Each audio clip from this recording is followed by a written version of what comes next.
Good afternoon, everyone. It is 3:30 and I will call the Infrastructure, Transportation and Safety Subcommittee to order. Are there any disclosures of pecuniary interest and the general nature thereof? Seeing none, item number 3 is delegations, and we have none scheduled. So item number 4 is report of the Director of Infrastructure and Development Services.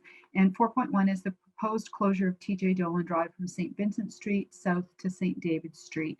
This is an item that we had coming back to us. Mr. Jalovic, did you want to just quickly go over it? Yes, through the chair. As noted, this has been some time coming. We had some delays as a result of COVID. However, we're back on track and moving forward with this project.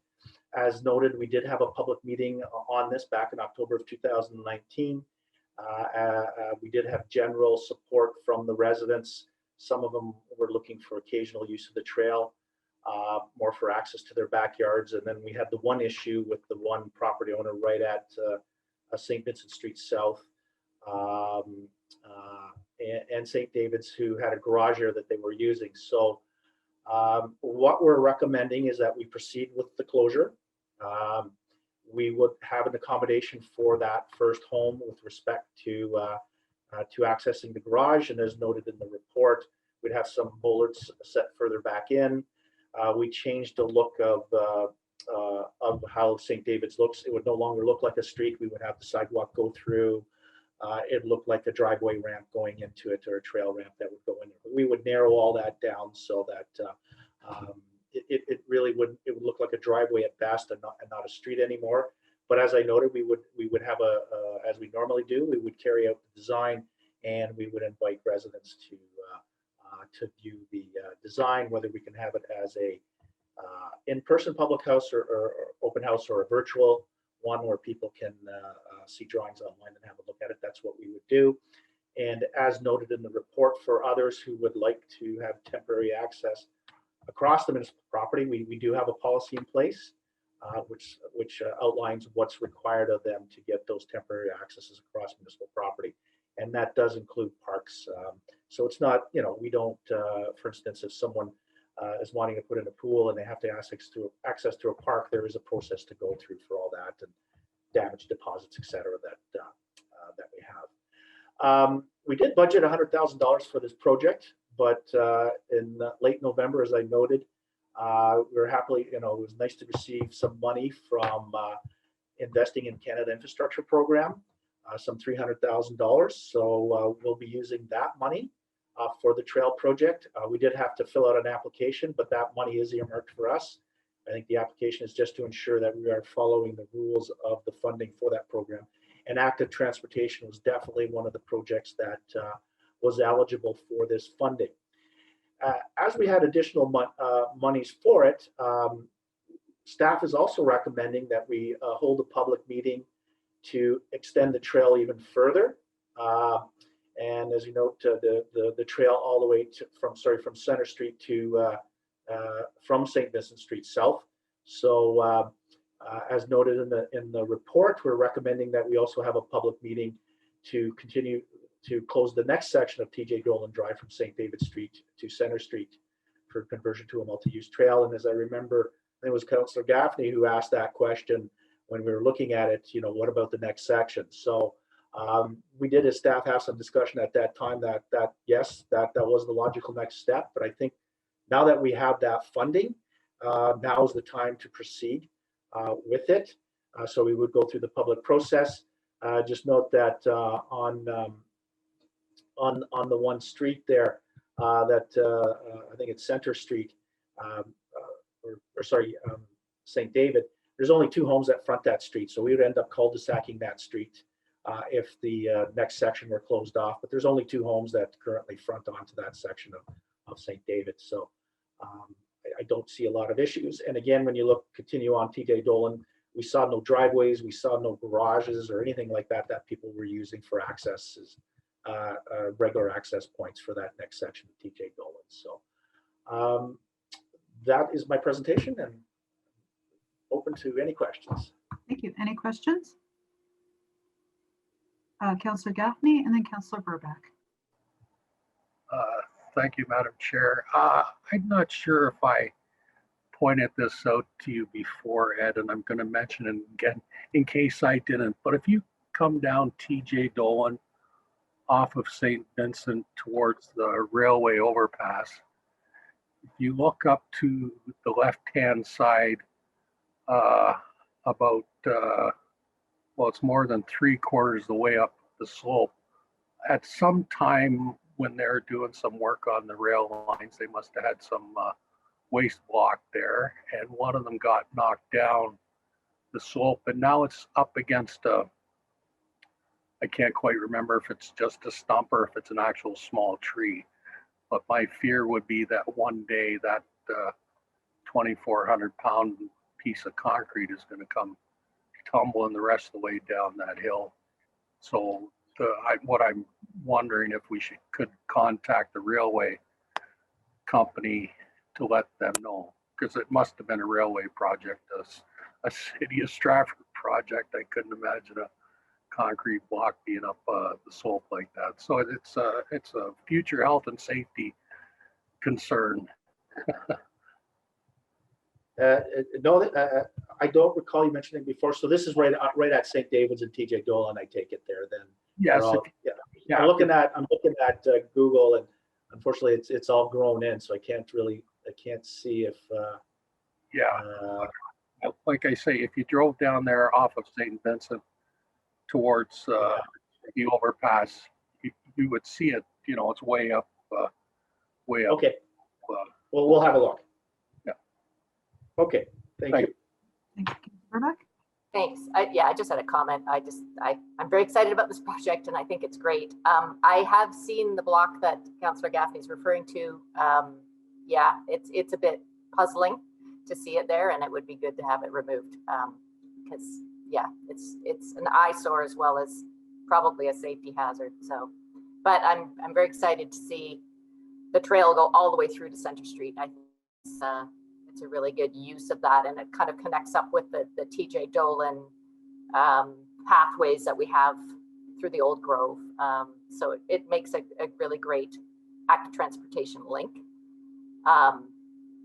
If for future reference, I would love to see, as you're heading towards downtown, you coming off of this new trail out of St. Vincent, if you went across the bridge on St. Vincent, and then there was an active transportation trail along the, I don't even know what it's called. Is it still called TJ Dolan Drive? So the frontages are on Douglas, and I would love to see an active transportation trail continued along that stretch, possibly making it one way so that people would still be able to access their driveways, etc., but also making space for a nice, safe, active transportation trail. That would be really ideal, and that would link up to the park system going around the river.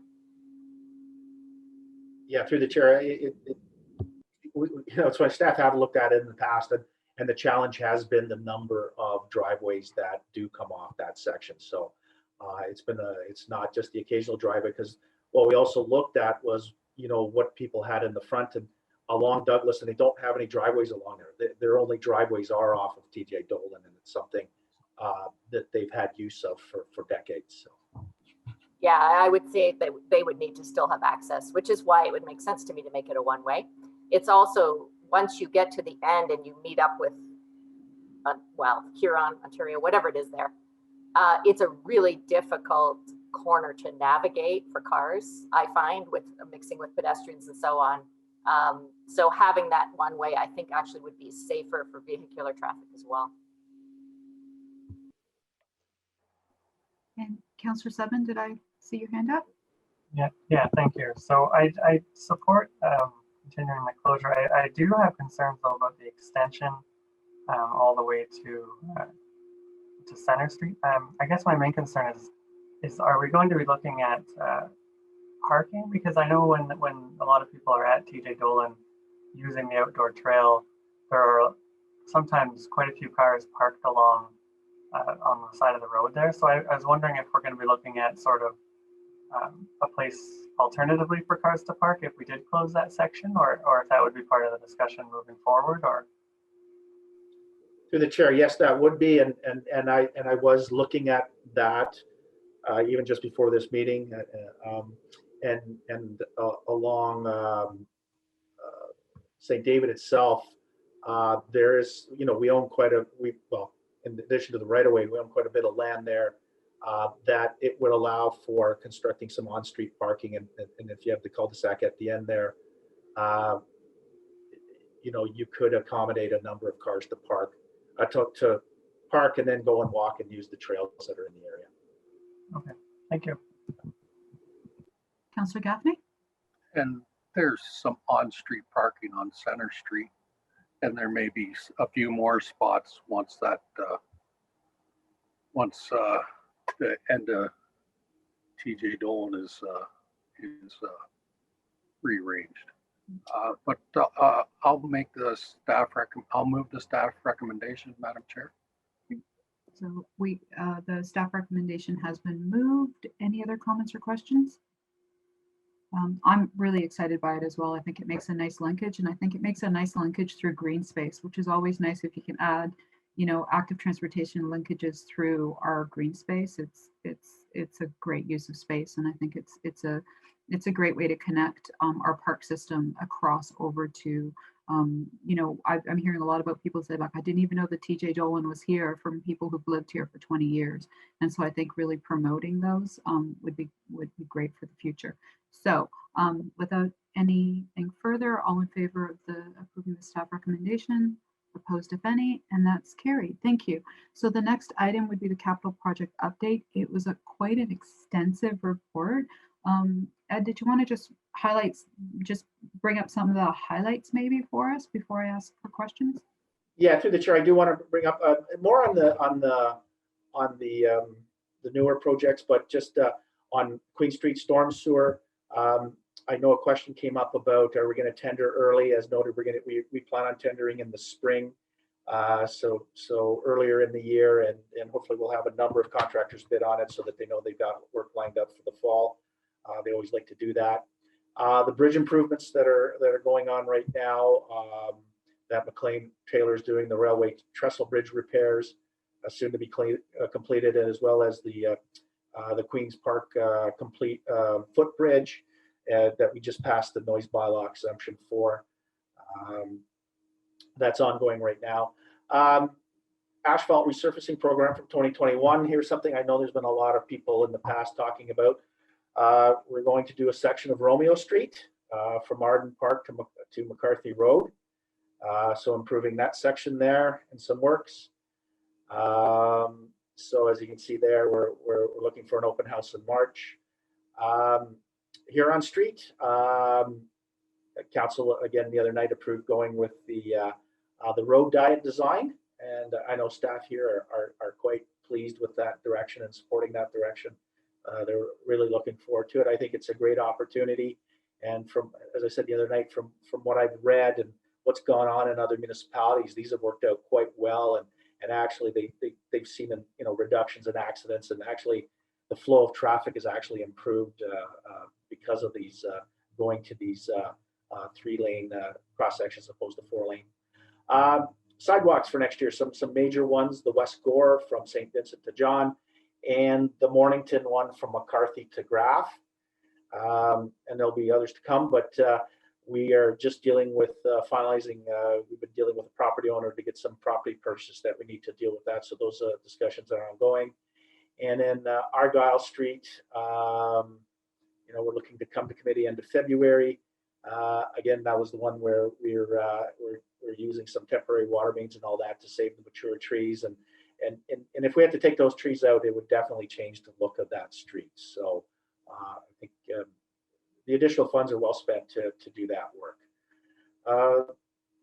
Just to talk about wastewater, we have to do some work there at the plant. I always get when they talk about bypass, what they really meant was that we didn't do the UV treatment, and that's a final treatment that we do. And as noted, actually, we still met all of our discharge requirements, our ECA numbers without it. So the UV that we do is just one more thing that we do before that water is discharged into the river. And so, but there was no issues with that during it. The work is done, and we met up all our requirements. Just on the public works, it was a quiet January until yesterday, so a little bit of fun going on there. But nice to see the sun out today. It's really cleared off the streets with what little snow was left after the operations. We have got some support from police. We did a couple of weeks ago on the weekend. They ticketed almost 150 vehicles. Interestingly enough, I don't recall any people calling in. I didn't hear from any councillors or the mayor's office with people being upset. I think they knew, and tickets were handed out. So hopefully that'll help with our drivers as they're trying to negotiate around cars. It's a lot easier if cars aren't parked on the street when we're doing that work. And the next one is on the landfill gas collection system, methane collection system. The next phase of that we have to do as part of our environmental compliance application for the landfills. So the design is complete, and we are looking to move ahead with the tender and construction this year. So those are the highlights that I wanted to bring forth. I had a quick question around Romeo Street. So are sections of Romeo Street, or is it going to allow for some widening for some, I'm thinking about from McCarthy Road down for widening for some cycling infrastructure? I know it gets a little tight in the section closer to Ontario Street, but I know at one point we had widened the one bridge further up towards Vivian to then at some point. Yeah, through the chair. There's definitely room from Delamere all the way to Vivian to accommodate bike lanes in the existing width in that curved that curved area. So yeah, there's room there. So if we, we're not talking about adding any lanes or anything like that to Romeo. We're just fixing the surface, but definitely we can incorporate bike lanes there. And then when we do the next section from McCarthy to Vivian, as you had mentioned, when we did that work with the sidewalk that we constructed, we actually extended the culvert to plan for future road widening to accommodate bike lanes all the way to Vivian. So there's room there. If you drive down there, we have the shoulders and things like that. So definitely have the room to have bike lanes go all the way from Delamere to Vivian. And I was going to just say what I really like about that then is if you can get it to Delamere, and then if you can sign people on bikes to go Delamere and either through the bike system or along Delamere up to, some of the safer streets, it's kind of a nice routing for cyclists, and then it allows them to then not go up to Ontario Street. So I'm just thinking about sort of how we direct cyclists. That one would be really a good one, actually. Yeah, through the trip. There's definitely alternate routes that are not as busy as you said, the Delamere and then through the park system to get to where you're going. If you're heading west, you're probably better off going through the park system to get to that direction downtown. Heading east, it's a little bit longer to take that route, but it is a much safer route because it does get narrower on as you get between Delamere and Ontario Street, and it's just we don't have the road width there, and there's a lot of infrastructure in the way and some challenges there in doing that. Yeah, and I would say also that it's actually safer and more direct to direct people off towards the park system anyways if they're heading to downtown. So I see no advantage of trying to make the effort of continuing it up where we don't have room to do so. But it's another great linkage. And then if we come across, I think Vivian has bike lanes, but then also McCarthy might extend across, and we start to close all those little gaps, which is really interesting to me. Yeah, so from Vivian to Mornington, we have bike lanes. We have the multi-use trail on Mornington to Graf. The new sidewalk, there's an opportunity there in Mornington in the future to widen, to construct bike lanes there in the shouldered area. That's something we can look at doing too. And so then that'll get you to McCarthy going west where we have bike lanes. So yeah, we're starting to get those linkages happening. It takes time, but we're getting there. We are getting there, and we're always, when we look at these projects, we look at those opportunities of how we can get bike lanes incorporated to it as per the bike and pedestrian master plan. And also, something we're doing this year, we're going to be doing an update to the transportation master plan, which will also look at incorporating what was in the bike and pedestrian master plan and doing some updates to that. I did want to make one more comment. I almost forgot, and I think members of council saw it. We were surprised that we've gotten funding from the province through the Ontario Community Infrastructure Fund, $1,090,000. So staff are looking at what we can do with that money, some projects, some opportunities, and we'll be coming back. I'm sure we'll be coming back to council on that because that was not factored into the 2021 budget. Any other questions? Councillor Burback and then Councillor Gaffney. Thank you. Yeah, that was exciting news. Another $1 million. Sure, we can find lots of great things to do with that. Back to Romeo Street just for a minute. I did have somebody reach out to me asking a few weeks ago. They sent me a picture on Romeo Street North heading north, I think.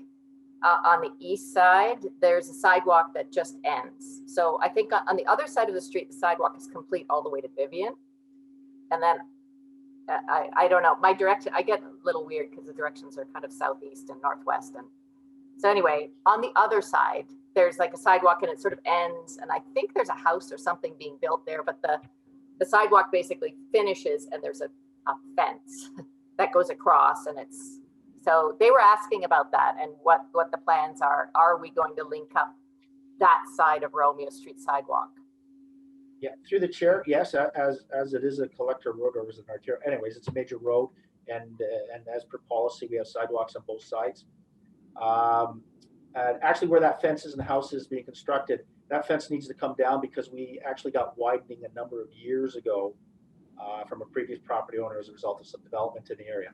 However, it's at the old motel As You Like It. We don't have the widening there. So, and then we also have the crossing. There's some challenges there. So, I mean, yes, long term is to continue that sidewalk. I mean, we could do it in the near term to get it down to the creek / municipal drain that's there. And then it would, again, just end at that point until we could somehow get a linkage across that drain and then hook up to the sidewalk that we have further on up. But I treat that as the east side of Romeo, so right. Okay. Well aware of it. So okay, I was on the right track then. Yes. Okay, so I'll pass that information along. I had someone else ask me today about McCarthy Road. They were thinking that on McCarthy Road there was discussion of a multi-use trail, and I know that I think it between Romeo and Mornington. And I know we have a sidewalk there on the one side, south side, I guess. Yeah. They were asking about a multi-use trail. Is it happening? And will residents have input? And I was unsure. Yeah, through the chair. Yes, we are talking about that from staff. I don't know if it'll be this year, but we've already discussed having well, actually, we're probably more of a bikeway because we would keep the sidewalk there. Okay. And then have a 3-meter wide two-way bike trail adjacent to it as opposed to onto the road, because there's quite a bit of shoulder land in that area. And so, you know, parts of it are quite easy from a design perspective, and then it gets a little bit more challenging as you get closer to Romeo in that area. So definitely we've had those discussions internally, and definitely it makes sense. Again, it's another linkage point as part of our providing either bike lanes or multi-use trails or off-road bike lanes that we could construct. But yes, it's definitely been in the conversation and something that we're looking at in the next couple of years. Okay, I'll let them know. They're definitely an avid cyclist and they live along there. So they were just also curious if they will be able to, would there be an open house on something like that? Would they be able to have some input or? Not sure. Sure. Typically when we do, especially when it's something new, we do typically do open houses on it. Okay, thank you. I actually did have one more question. Is that okay? So somebody else contacted me about 3 days ago asking about Lakeside Drive, and they were the ones who was really concerned last summer about speeds along there, especially for waterfowl that were getting hit. So they're really interested in knowing about whether there's any information on the report, because I told them you were doing a report on kind of looking at Lakeside Drive and thinking about reconfiguring that maybe. Yeah, through the chair, that's still on the list to do, and unfortunately with staff changes and not being able to replace staff, it's just one of those ones that's piled up that it does need to be addressed, but yeah. Okay, I'll let them. It's still on staff's list. It's not been forgotten about. Okay, that's great. Yeah, and I was thinking on Monday when we were talking about the Lakeside Drive, the piece that they were saying they're not recommending to turn into one-way, which I totally agree with. But I do think that from Waterloo Street onward, looking at doing that as one-way might be a really great option. So I'm here to put in my 2 cents for that, if that's allowed. I was just gonna add at one point, the McCarthy, that extent from Mornington across from it, that was already approved by, like, council had already approved that project, right? If I'm not mistaken. Sorry, which one? McCarthy from? The bike, putting bike infrastructure from Mornington to Romeo, I think that was already an approved project. I believe it was. It's just a matter of fitting it in from a budgeting perspective. So that's why we've been having those conversations about how do we fit that in. So yes, that one has been approved by council. Yeah, I thought so. Just checking on that. Councillor Gaffney, you're up. Thank you, Madam Chair. Through you, I've got a couple questions, but with McCarthy being brought up between Romeo and Mornington and the wide shoulders, I would suspect that one of the reasons why there's so much of a setback there is that at some point there would have been discussion about making that stretch of McCarthy somewhat wider, because both the two other pieces of McCarthy, the east end and I guess the west end, are a wider opening, and you know that piece between Romeo and Mornington is almost a country trail in its width and how close the cars are together and stuff. So I don't know. I always thought that they reserved all that land to the south to eventually make the road wider so it's compatible with the other two pieces of McCarthy. We can't hear yet. I got. Oh, sorry. I was unmuted and I muted myself. No, that is the long-term plan. But to be honest with you, I mean, it talked about going from Malone all the way to CH Meyer, like to continue on. I think that's decades away before anything happens. I drive that section of McCarthy on a daily basis. There just isn't a lot of traffic on it. Yes, there is a lot of traffic on it. At times, but I don't think it justifies any widening anytime soon or anything like that. So, and the other thing that has to happen is you got to get some curbs and gutter stretch that at some point too. But anyways, that's question number one. Question number two, I was down in the park this morning and I want to understand, how is the sidewalk that runs from Waterloo Street and around to the other side of Snake Hill Bridge, that it's as bare as it is in June today? There's no snow, there's no ice, it's barely even wet. Like, how is that piece of sidewalk so bare when most other sidewalks, just by the nature of the plows that they leave a little bit of snow on the sidewalks and it takes several days. So I just thought it was odd to see that the day after we got 3 or 4 inches of snow, and it's as bare as it is in June. Sure. It depends on the amount of snow and the plowing, because I know from this morning to this afternoon with the sun, a lot of those sidewalks that were snow covered this morning are wet now and quite bare. So I wasn't sure if maybe they got treated with something that no, it's the same treatment. The melting process. No, it's the same treatment throughout the city. Okay, thanks. Not, shouldn't say that. Maybe it's the operator. I don't know, I'm just kidding. There may be some. I don't know. Anyways, any other questions? or comments? Seeing none, I think that's just for information.